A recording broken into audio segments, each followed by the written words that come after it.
सर्वप्रथम तर महाराष्ट्राचे आराध्य दैवत छत्रपती शिवाजी महाराज यांना सर्वप्रथम आपण अभिवादन करायला पाहिजे. आणि त्यानंतर ज्यांच्यामुळे आपण या शिक्षणाच्या प्रवाहात आलो असे डॉक्टर बाबासाहेब आंबेडकर यांना सुद्धा अभिवादन करतो. आणि मॅडम जशी बोलले की PWDची रिक्रुटमेंट ही आतापर्यंत जेवढे सरळ सेवा रिक्रुटमेंट झाली आहे, म्हणजे फॉरेस्ट डिपार्टमेंटपासून ही रिक्रुटमेंटची प्रोसेस सुरू झाली तर आतापर्यंत चालूच आहे. पण बाकीचे जे प्रोसेस आहेत ते बरेच प्रोसेस जे आहेत ते कोणी कोर्ट केसेसमध्ये किंवा जो रिझल्टमध्ये खूप डिले आहे. आपण जे PWDची रिक्रुटमेंट केली आहे ती खूप फास्ट केली आहे.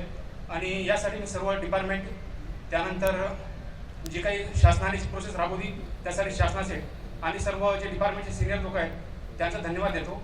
आणि आता आपण जेव्हा अभ्यास करत होतो की जेव्हा आपण सरळ सेवेची तयारी करत होतो त्यावेळेला आपण अभ्यास करताना आपण वाचलं असेल कधी की PWDचे डिपार्टमेंट आहे ते लॉर्ड डालहौसी यांनी सुरू केली होती. तर त्यांचे आपण सर्वांनी त्यांचं ऋणी आहोत आपण खरं तर, किंवा भारतात सर्वात प्रथम PWD डिपार्टमेंट चालू केलं. आणि आज जी विकासाची गंगा आहे ती आपण त्यांनी जे स्वप्न पाहिलं होतं किंवा भारताचं विकासाचं ते आपण आपल्या माध्यमाने यापुढे अविरत चालू ठेवू अशी आशा बाळगतो आणि धन्यवाद.